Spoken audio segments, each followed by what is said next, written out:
What's good, everybody? Welcome back to Whole Views, and today we're going to be doing a non-spoiler review for Doctor Strange and the Multiverse of Madness. Subscribe to the channel if you like reviews and reactions. That tends to be the thing that we do the most here on the channel. Try to get the videos out as fast as possible, and we would appreciate anybody who decides to hit that subscribe button. Now, let's talk about Doctor Strange 2. Important things to know is that if you haven't watched WandaVision, it's incredibly important that you watch the entirety of WandaVision. That's probably the most crucial part of watching this movie and understanding it, along with the original Doctor Strange and possibly Endgame and Infinity War, but you probably can get by without remembering those movies beat for beat. Reviewing the movie and talking about the movie in deep detail, I'll just say this.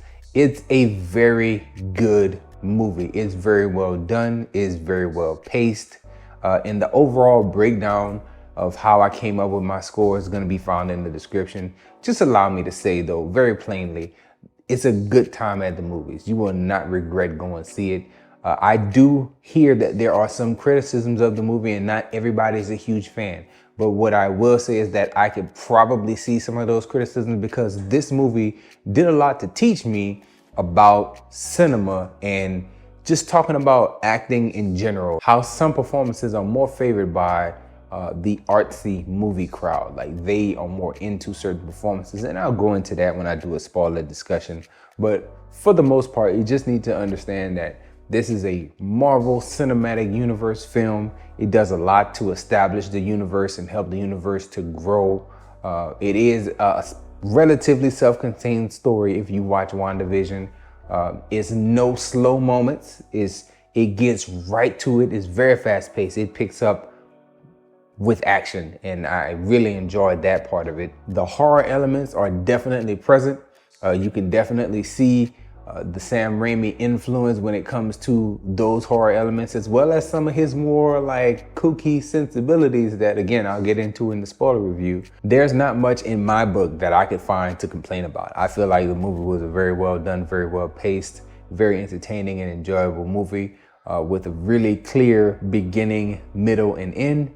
And there's not many loose threads from this film that you could look at and say, okay, well, what about this plot hole? What about that plot hole? There are a few, but not many that you could look at and say, man, this is a glaring omission. Now, there are some things lingering from other universe issues, but not much here. Visuals were very much on point, save for a few things that I want to get into with the spoilers. But again, for a surface level, quick movie review, know that Doctor Strange, Multiverse of Madness, very good. Only prerequisite is truly watching WandaVision, in my opinion.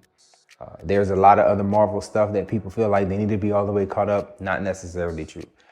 WandaVision, that's the key.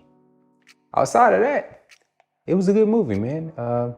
And that's all I'll say here. I'll save the rest of my thoughts for a spoiler review and talk about the things that I really enjoyed, the things I really did not enjoy, and also the big questions, because there are a few big questions lingering, because there's a lot of threads out there in the MCU. So we'll get into those in another video. So please subscribe so you can catch that, and come back and check out more videos here on the channel. Enjoy yourself, guard your heart, go watch something good.